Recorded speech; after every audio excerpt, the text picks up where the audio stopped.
My fellow Americans, I want to speak to you tonight about the need for us to lower the temperature in our politics.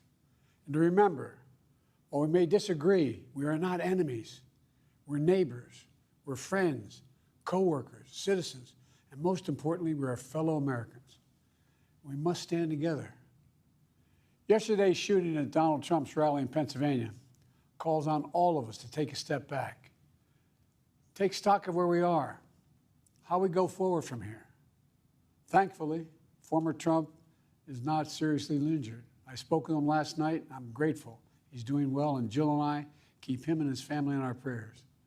We also extend our deepest condolences to the family of the victims who was killed. Corey was a husband, a father, a volunteer firefighter, a hero, sheltering his family from those bullets. We should all hold his family and all those injured in our prayers. Earlier today, I spoke about an ongoing investigation. We do not know the motive of the shooter yet. We don't know his opinions or affiliations. We don't know whether he had help or support or if he communicated with anyone else. Law enforcement professionals, as I speak, are investigating those questions. Tonight, I want to speak to what we do know. A former president was shot, an American citizen killed, while simply exercising his freedom to support the candidate of his choosing. We cannot, we must not go down this road in America.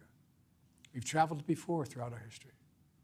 Violence has never been the answer, whether it's with members of Congress of both parties being targeted and shot, or a violent mob attacking the Capitol on January 6th, or a brutal attack on the spouse of former Speaker of the House, Nancy Pelosi, or information and intimidation on election officials, or the kidnapping plot against the sitting governor, or an attempted assassination on Donald Trump.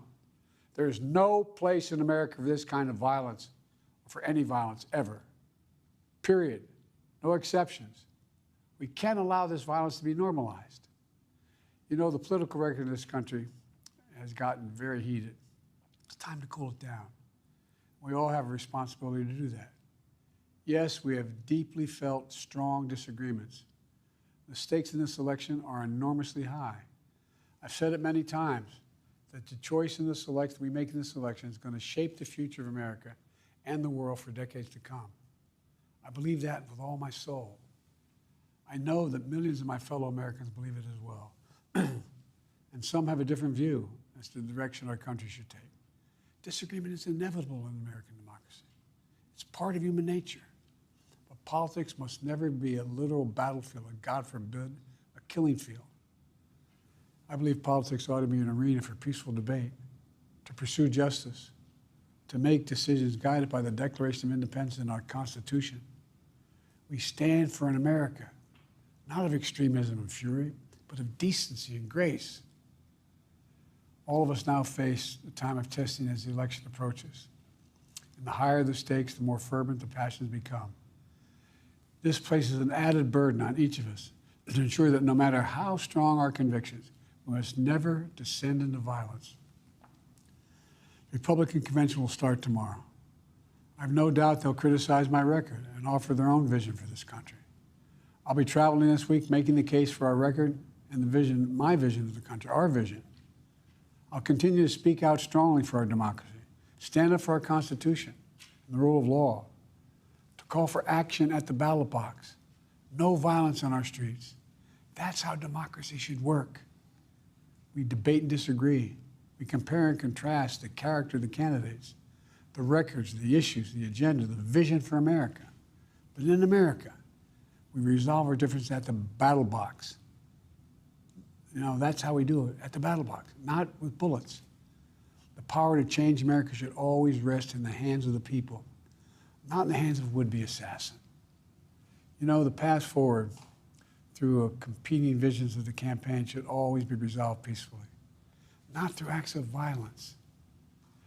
You know, we're blessed to live in the greatest country on earth, and I believe that with every soul, every power of my being. So tonight, I'm asking every American to recommit, to think about it. What's made America so special? Here in America, everyone must be treated with dignity and respect, and hate must have no safe harbor. Here in America, we need to get out of our silos where we only listen to those with whom we agree, where misinformation is rampant, where foreign actors fan the flames of our division to shape the outcomes consistent with their interests, not ours. Let's remember, here in America, while unity is the most elusive of goals right now, nothing is more important for us now than standing together.